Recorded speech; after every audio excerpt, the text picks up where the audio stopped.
Agency Unfiltered's tour of America moves from Dallas to sunny San Diego, where we sit down with Bob Afsari, CEO of Campaign Creators. Campaign Creators is a platinum agency partner who specializes in lead generation and lead nurturing services. Bob's story is an interesting one. In 2016, Bob's agency had an employee embezzle $300,000 from their payroll account. In this episode, Bob shares this story in full and how he was able to rebuild his agency by refining his services, building out more structured processes, and changing the way they source and qualify candidates. It sounds too crazy to believe, but this is a true story. Agency Unfiltered starts right now.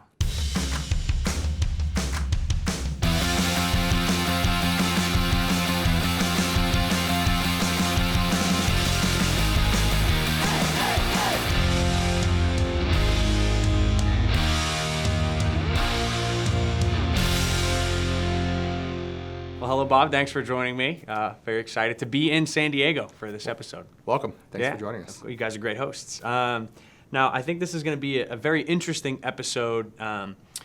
Obviously, with Campaign Creators, you've done a ton of updates or changes to your internal processes, the way you go to market. But before we get into all of the details into exactly what's changed and why, there is a reasoning, and it's actually a pretty wild story. And so maybe first, to start off, give us some context into what happened with Campaign Creators, and then we can use that to get into the rest of the discussion. How's that? Sure. I'll start back when we first started our agency back in 2011. We were called Business on Market Street. We were a full-service digital marketing agency. We provided pretty much everything under the sun. If a client came to us and wanted something, we had a very hard time saying no. And so over the course of the next 5-6 years, we built our kind of service menu of 30, 40, 50 different things that we did.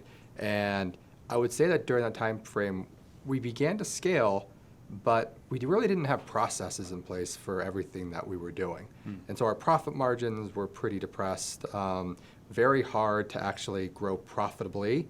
And every single time it seemed like we brought on a new client, we'd have to bring in more help to help with that client, right? Which is not the best way to scale, because you want to keep your overhead and the manpower nice and tight while you're being able to bring in more work.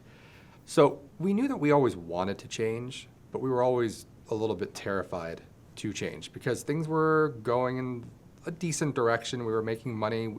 We were a 3-person agency back in 2011. I think by 2015, 14, we had about 20 to 23, 4 people. So we were growing, and we felt like things were going in the right direction.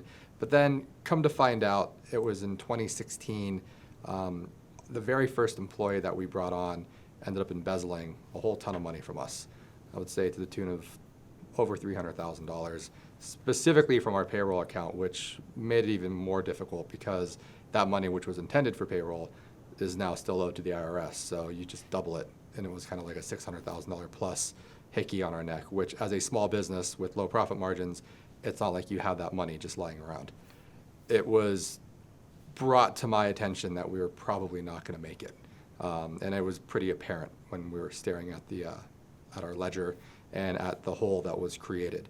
So there was an option, 2 options: close the business and deal with kind of the ramifications of what we were up against personally, or try to use the business as a vehicle to pay down this, additional expense that we just incurred. Mm-hmm. And so the discussion that I had with my business partners at the time was, we've always wanted to make change.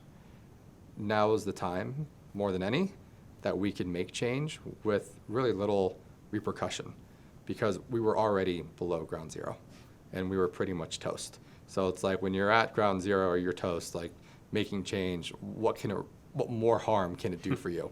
And that was really the birth of Campaign Creators, was when we sat back and identified maybe the 3 or 4 things that we felt we did really, really well.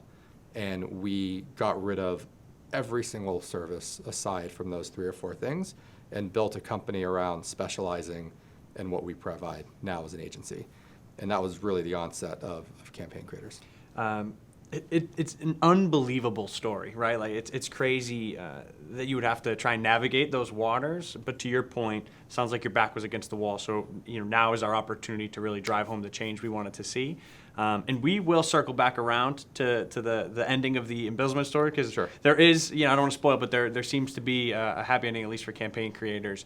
But you identified, okay, out of our whole menu of services, this wildly robust set of services we were offering to every client, really trim that down. And so what did that look like after you trimmed it down? And how did you identify, like, well, these are the services that we're going to start offering from here on out? I think, yeah, that's a really good question. And it was a lengthy discussion and debate between my business partners and I as to what survives and what does not survive. And I think the biggest question too is, what did we do really well? What impacted the bottom line of our clients? And what are the services that we just did not enjoy doing? I'll give you an example. We used to write 300, 400 plus blogs every month for our clients, and blog writing for clients, for us, was not a profitable venture. It was very difficult. We found that writing for our clients and other companies just has a lot of inherent flaws in it. So that was an easy, okay, we're no longer going to be writing blogs for people. Scratch off the list. So we went through and we started scratching off items like that. We're like, this is not enjoyable at all. However, there were items that we did thoroughly enjoy and that we understood really well and that we did a little bit differently as a service and provided it to our clients in comparison to other agencies out there.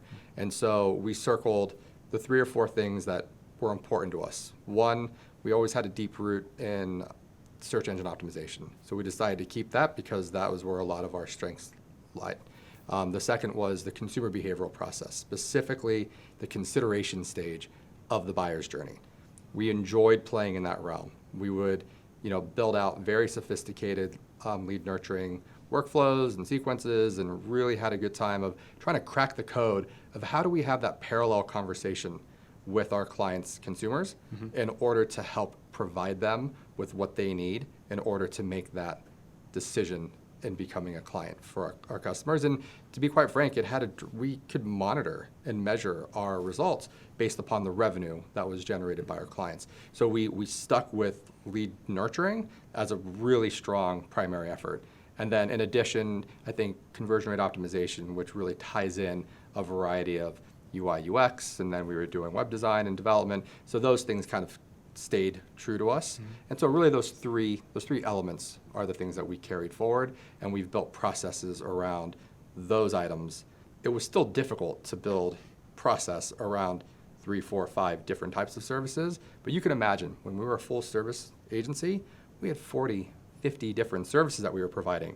It's almost inherently impossible to build processes that will drive not only client satisfaction, but how do you manage it internally? How do you make sure that your employees are actually going to be successful in what they're doing? Provide them with a work-live-life balance, not make somebody wear 10, 12, 13 different hats. So the process of going through and truncating was a journey for us. And it was actually, for me, very difficult because, to be quite honest, I'm responsible for a lot of our business development and sales activities. And also being an owner in the company, it's very hard to say no to revenue. But I will say that saying no has actually helped us generate more money because our profit margins have been directly impacted in a positive way by specializing versus what was happening prior. Yeah, I mean, it makes sense. It's always going to be difficult to say no to revenue, but you've seen a positive impact by, I guess, not only just saying no to the clients or prospects that might not be the best fit, but obviously saying yes to those that will, right? And that goes back to this shrunken down menu of services. But to your point on processes, process development's never going to be easy. And then for 50 plus services, it's like impossible, right? So you were able to build processes just for the 4 or 5 services, that lead nurturing, kind of middle of the funnel SEO based services. Right. My question for you though, you mentioned that blog writing just wasn't a fit for what campaign creators wanted to be for their clients. And so if a client asked for that, is it just a flat out no, or how do you navigate those waters? If a client, either current or net new, wants a service you don't offer, is it just turning them away and letting them find a new partner? Yeah, that's, I think at times it's a flat out no, depending on the relationship, obviously, of that potential lead or that client. But oftentimes, if it's something that's going to be important for what they're looking for, and we have a relationship or we have someone else we can bring on board, we try to help educate them on where they can potentially find this as a solution elsewhere, or we can bring in a partner, because as an agency that specializes, there are gaps that we don't provide. And there are a lot of people that are looking for, we're aware that there are a lot of people looking for full service solutions because of the convenience factor of it. However, when you specialize and you're having a sales conversation with someone and they say, well, you only provide these couple of things, but I really need everything, it does put us to some degree at a disadvantage in certain situations. So we've developed really strong partnerships with other agencies because to some degree, we really don't compete with a whole bunch of other agencies. Even other inbound marketing agencies don't really compete with what we do because what we do is so highly specialized. We don't provide the other services that they do. And so we do look out and reach for other partners to come on board and to help us provide services for those clients that are looking for services that we don't provide, such as blog writing. And I think, for example, there are elements that we believe that the companies and clients that we work with should probably take certain activities on in-house because they're just going to do a better job with it, right? Such as writing blogs. We've just found that who better to write articles and content about their business than the people in that business, especially if it's like a highly technical or like wildly specific or niche like industry or vertical too. That's right? correct. So you mentioned that your services tend to be more complementary to other agencies in the area versus like always direct competitors, right? So if you're able to loop these other partners into deals or like engagements with your clients, how did you begin building those relationships with the other agencies in the area? Yeah, I or think that you partner with? It's kind of just general outreach, right? So I think a lot of agencies, owners and employees, we have relationships with other agencies and employees, and we network and we see each other. And I think it's just general outreach of explaining to people what we do. I have relationships with other business owners in the area that own agencies and just say, hey, this is what we provide and this is our specialty, and go to lunch, go grab a drink, and just explain it to them. And oftentimes they sit there and they scratch their head and they go, wait a second, we absolutely do not provide that, but that is something that we think our clients could wildly benefit from, and there could be opportunities to work together. And I think good relationships happen kind of seamlessly without a whole lot of friction. If you really have to work hard to build a partnership, it's probably not going to be the best partnership in the end. So those that complement us, they've been pretty natural to build. And I would say it probably comes down to like as long as you hold up your end of the bargain, right? If you're able to deliver good results, or if they're able to deliver good results on their end, then it would probably be naturally organic to like continue building engagements or co-building engagements. Yeah, no, together, absolutely. You know what And I think that adds value on both sides of the fence. So, we generate leads in a whole variety of different ways, but the leads that I love generating the most is when I get a call from an agency owner that says, hey, Bob, we're in the middle of a conversation with XYZ company, and we brought you guys up to them, and it's something that they want to listen more about. We think it's a perfect fit. Why don't you come into the next pitch with us, and we can explore how we can work together. And oftentimes those discussions and meetings become very successful. It's like a whole new pipeline for leads, right? If you just frame around, hey, we're actually, we can work together on this versus always being like lined up as competitors, then yeah, it sounds like there's just. And once you start having a few wins, then all of a sudden you almost can't do without the other because you're now lobbing leads back to them, you're having other conversations, you're expanding your whole entire network. And then when you have multiple partnerships with other agencies, it makes things a little bit easier. Yeah, it amplifies, right? The more partnerships Absolutely. you have. So as you, going back to your services, you shrink the menu of services down. This is what we're going to specialize in. This is what we're the best at. This is what we enjoy doing. I anticipate, or I would imagine that on the flip side has an impact to the way you have your team organized or like the way the team delivers this work. So by going through that specialization motion, what did you see as the impact from the internal process or team perspective? That was a tough one for us. I think typical agency model, especially 5, 6, 7 years ago, I think things across the industry in general are rapidly changing, right? But one of the things that we had implemented before we had specialized is you have your account manager who's in direct communication with the client. That account manager is the one that's communicating and kind of getting the direct orders and providing updates, et cetera. And then that account manager communicates with the project manager. That project manager then goes and communicates with the team. And the team goes and does the work, and then the flow of information then goes the other direction. It's the game of telephone. They relay the information back. Exactly, and we've played that game before, right? And so what happens to the message? It gets deprecated in both ways. And we've also found through experience that when clients are hiring us and they want to spend their time on the phone and they're spending 20 minutes or 30 minutes or an hour with an account manager, we've had them even directly tell us and call me up and say, Bob, if I'm going to spend 45 minutes on the phone with somebody, I want it to be somebody that has knowledge as to what it is I'm paying for.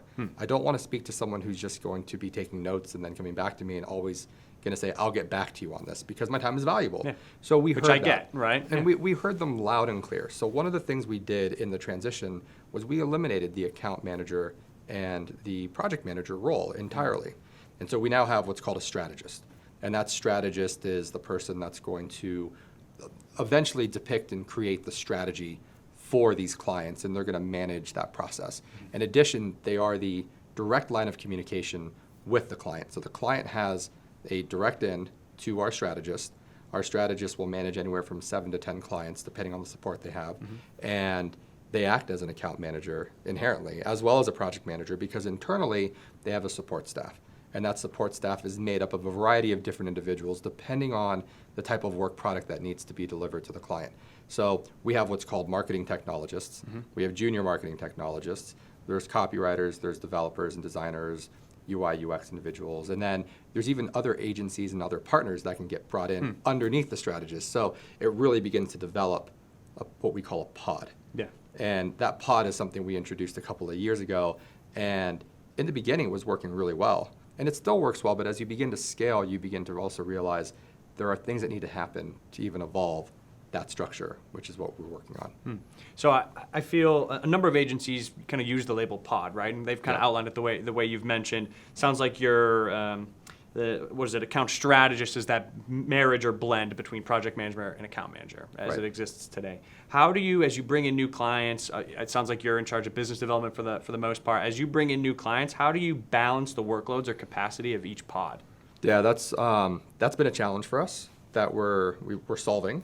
And imagine this, when we first introduced the pod structure to campaign creators, we did so in kind of a static format, meaning you have a strategist, and then you have the team under the strategist, and that was a pod. And it was almost cemented, right? Because it was easy to say, strategist, support staff, Yep. here you go. And then 7 to 10 clients, when we breach that, new strategist, new pod, new service. But over time, due to whatever reason, right? Clients come and go. It could be a project's finish. We have an influx. One pod might be imbalanced. But it's also fascinating because the strategist develops pretty strong relationships with the client. So when you take a strategist and you try to move a client from one strategist to another, Oh, to like balance to over like a balance, transition. it Yeah, actually yeah. becomes problematic. And Yeah. they go, wait a second, I love so-and-so, please don't move me away. But we're like, well, we're trying to balance things. They're like, we don't really care what your internal problems are. Right. We want to keep it how it is. So what we're doing to solve this problem is we brought in what's called a client services manager. And our client services manager actually oversees the client services team and really acts, for the lack of a better term, as air traffic control Yeah. when it comes to incoming opportunities, balancing the different pods. And I think part of this process also helped us evaluate that static pod structures are really not the best. We believe that dynamic pod structures actually work really well, where you may have 3 or 4 or 5 strategists, and each strategist may be balancing anywhere from 7 to 10 clients. But the support staff, meaning the MarTechs and the junior MarTechs and the developers and the designers and whoever else you have, if you have 5 or 10 or 15 or 20 of them, rather than having them be cemented to a pod, This is always their pod. This is always their account strategist. they now yeah. swing from strategist to strategist, and they're getting assigned to like clients or accounts versus a strategist. So a MarTech or a developer may be working with 2 or 3 or 4 different strategists based upon bandwidth, based upon the industry that the new client's in, based upon where they need to go for balancing. And so now this gives us the opportunity to even out the playing field, allowing for the long-term relationships with the strategist and the client to be maintained, and then having that air traffic control Yeah. type situation, be closely monitored. Does the air traffic controller, the Yeah. client services director, Client service manager. client yeah. services manager, does this person have any clients themselves, or is it strictly just kind of capacity management, client assignment, team building, et cetera? So it's what you just said, right? It's all internal predominantly, right? Yep. They're the person that is managing all the internal activities of the pods and of the team. That individual is also doing the one-on-ones with each of the client services members to make sure that work product and everything else is being maintained, and also finding out where are gaps to be filled. In addition to that, what we've done is extenuated let's say, for the lack of a better term, the line of business aspects to the client services manager. One of the things that we found is when you have a strategist, develop a relationship with the client. Inherently, we're on a retainer model, so our clients will hire us at 20 hours, 30 hours, 50 hours a month. But those retainers sometimes fluctuate. Sometimes a client needs more, sometimes they need less. Sure. Sometimes they want to add a project onto it. But strategists, they don't necessarily want to talk sales or BD, right? It gets tough when you start introducing the aspect of dealing with new, like money matters, like money-related matters when it comes to that relationship. It's always difficult. But that's where sales comes in too, right? So we have the client services manager act as that first line of, let's say, defense or offense when it comes to business-related issues. Yeah.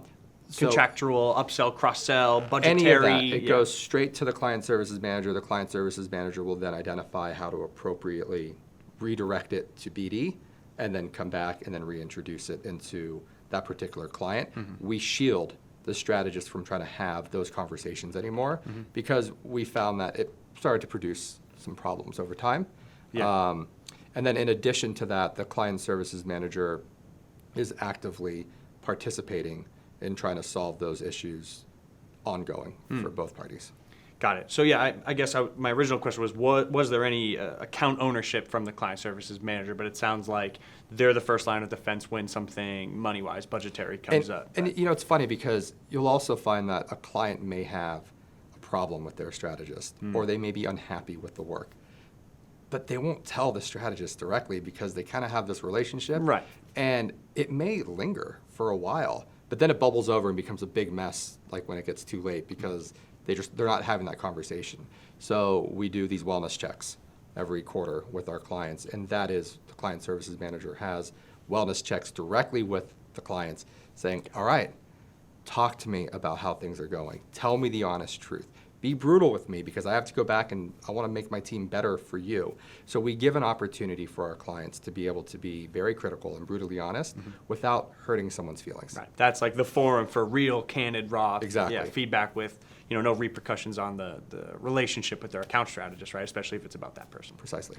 So we've talked about specializing, shrinking your menu of services. We've talked about some internal reorganizations. Was there anything else that you looked at and changed or took a new approach or updated to answer, obviously, the back against the wall with the embezzlement issue at the 2016? You know, we really flipped the entire company kind of on its head, even down to how we hire. You know, from how we hire to our sales process to saying no to a lot of things, including potentially new opportunities. But I think finding the right individuals to join our company is really important. You know, we're looking for a marriage of a whole variety of different elements. So for example, our hiring process, it has 5 different steps to it, and there's, the first telephone interview, and then there's the first in-person interview. That in-person interview, we actually have a practicum where we give them a question, and we're the client, and they're going to be our marketer, and they have to solve it, and they have to provide us with a pretty sound answer on the whiteboard and explain to us how they're going to get there. Is it like, here's our challenge, kind of build us a strategy, or how would you approach it? That's precisely what it is. And it's a really good opportunity to actually, I hate to say it, but you kind of crack someone's head open, right? And get an idea of where do they stand, like right now, when it comes to marketing technology. For us, I want to understand, do they know the consumer behavioral process well? How well do they know lead nurturing? People can say a whole lot of things at an interview, right? But when you give them an opportunity to actually demonstrate it, you can now talk to them on their level, and then it will give you an idea of what to expect when they come on board with you, right? And so the practicum or that challenge is that next step. If they pass that, they go into a technical practicum where they're literally behind the computer, and we give them a scenario on the board, and they have to implement it into HubSpot to show their prowess within the software. And then if, let's say, everything checks out, and we're like, look, this could be a great addition to the team, we have a cultural interview where that individual then goes and speaks to the rest of the team on depending on the department they're coming into. Sure. And if the team comes back and gives a thumbs down because there's just not a cultural fit, we're precluded from providing an offer letter. But if the team comes back and goes, this person would be a great fit, we then send out the offer letter and hope that person joins. So there's a lot of weight in the team interview round and whether they're going to be a culture fit, culture rad, because they've checked all the boxes to that point, but the team almost has the final say on whether or not they'll receive offer letter. And did you purposefully put the team interview after those 2 practicum stages? Like how how intentional was the layout or the order of those interview steps? Yeah, I mean, it's completely intentional in the sense that we may have dozens of interviews and we don't want to tie up the team with candidates that may not be a good fit. Right. Because someone may not make it past the second round or the third round. We only try to have this cultural team interview on a limited basis for those that we truly feel are the individuals that we want to bring on board. Too early in the system, you're sending people on team interviews too often. It's just going to be a time suck. Taking them away from yeah. work and, so we try to make sure that we respect that time. Yep. Someone right at the 1 yard line, and then this is kind of the final check. Yeah, that's great. So you flipped the business on its head, made all these organizational changes. What were the results? What were the impacts? Like, how did things turn out for our campaign creators? Yeah, so the future is still untold. So, I mean, living in this agency world, we know the ebbs and flows, right? Yeah. I would say that when we take a look back at the business on Market Street days when we were full service, I mean, we'd be lucky to be clipping 5%, 10% profit margins. I mean, it's brutal. Yeah. It's a grind. I would say that in our first year, second year of campaign creators, we're consistently seeing 50, 60+% gross profit margins, Great. which is great, right? And it also, I mean, it's a testament to kind of all the change that we made. And in addition, it allowed us to cure a lot of the problems that we had with that embezzlement. Mm-hmm. You know, it essentially allowed us to write our ticket to pay the whole thing in a matter of a year, year and a half. It's crazy. Which is unbelievable because Yeah. it's a situation where you're staring down the barrel of a gun where you're like, wow, I may have to live with this for the next 15 to 20 years. Like, I don't know Right. how I'm going to pay this off or how I'm going to deal with it. But then to have a vehicle to help you navigate through it and then essentially pay for it and then also provide real different opportunity for the people that work here. You know, as when we were full service, I would say there was really little work-live-life balance. I don't think people really enjoyed what they were doing as well because they were forced to wear 10 different hats. There is no process. It's chaotic, you know? And now it's a lot different. The work-life balance is there. People are specializing in a handful of things, and they can contribute in a manner that they probably wouldn't have been able to under the different structure that we had before. Well, it's great to hear that you were able to turn things around so quickly under the campaign creators, name and kind of the whole new go-to-market, all the new processes. Now, obviously, the embezzlement, like if a small business goes through that, it's obviously devastating. So hopefully nobody watching or listening has to go through that themselves, but were there any takeaways, lessons, like things that you could instill as education to prevent it for anybody else out there? Yeah, so I'll share with you that I think that I made some really big amateur rookie mistakes early on building a business. You know, this is my first business. I started with $500 like 8-9 years ago. I really had no idea what I was doing. I still think sometimes today I still have very little idea what I'm getting myself involved in. But as you're building a company, one of the things that I had to learn the hard way was you have to let go in order to scale, right? And so for us, when we went through the embezzlement, I think it was at a time where I had let go maybe a little too much. I didn't have the right processes in place for oversight. The individual that was in charge of helping us with our finances was a very, very close personal friend of my business partner and became a close personal friend of myself and my family. There was no reason not to trust that individual, but I've learned that reasons why you shouldn't trust actually is not a good reason why you still should not put into place certain oversights, right? And so business owners that are beginning to scale and they start to allow other people into the system, like, you kind of have to do it with a fine balance, but you should really do it with the right structure in place. So now, for example, I have multiple oversights on how my accounting and my banks are set up, right? I have a monthly audit versus never auditing before. So I have a bookkeeper that comes in and audits our books every single month just to make sure everything's fine. And then in addition to that, we have our CPA, right? We believed in the beginning that we were too small to have an external payroll company, like an ADP or a Paychex or whatever, because we were 2, 3, 4 people. Like, oh, we'll just handle payroll in-house. You are never too small to have an external payroll company. I would say even if you're a solopreneur, you should just have a payroll company because it will help in a variety of different ways. And then as we were also kind of growing and building, I found that keeping your operating account with your savings account in the same bank, because like, for example, you have a bank account, and I don't know if you have this as your personal checking. I think I know where you're your going. Bank, your savings and your your personal checking and savings, you can easily cross money back and forth. Sure, right? yeah, right. And so there's really no true point to having a checking and a savings at the same bank. Right. And so one level of oversight that we also did to put in some protections is the operating account lives in one bank. And then certain people have view access to this, right? Because they have to help with accounting and everything else. Yeah. But then we have a totally separate banking institution that has our savings. We only keep 1 month burn in the operating account, even though it's kind of protected.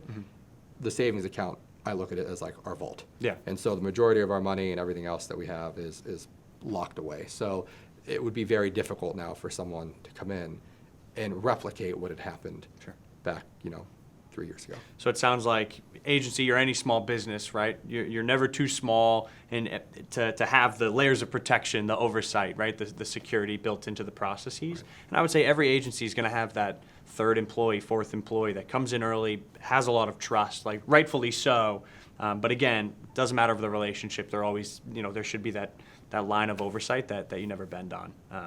That's right. But I'm glad to hear everything is going well, and I really appreciate you having me here. But that's it for me, Bob. Yeah, thank you so much, Kevin. Yeah, man. Yeah, Appreciate thanks it. a bunch. And that's it. That's another episode of Agency Unfiltered. If you like what you watched, make sure to subscribe to our Agency Unfiltered newsletter, which will remind you when the next episode drops, as well as send you a ton of other helpful, strategically curated agency content. You could also subscribe to our channel on YouTube or podcast on SoundCloud. And if you want to keep the conversation going, tweet me at Kevin_Dunn. Remember, keep it unfiltered, stay weird. I'm Kevin Dunn, and I'll see you next time.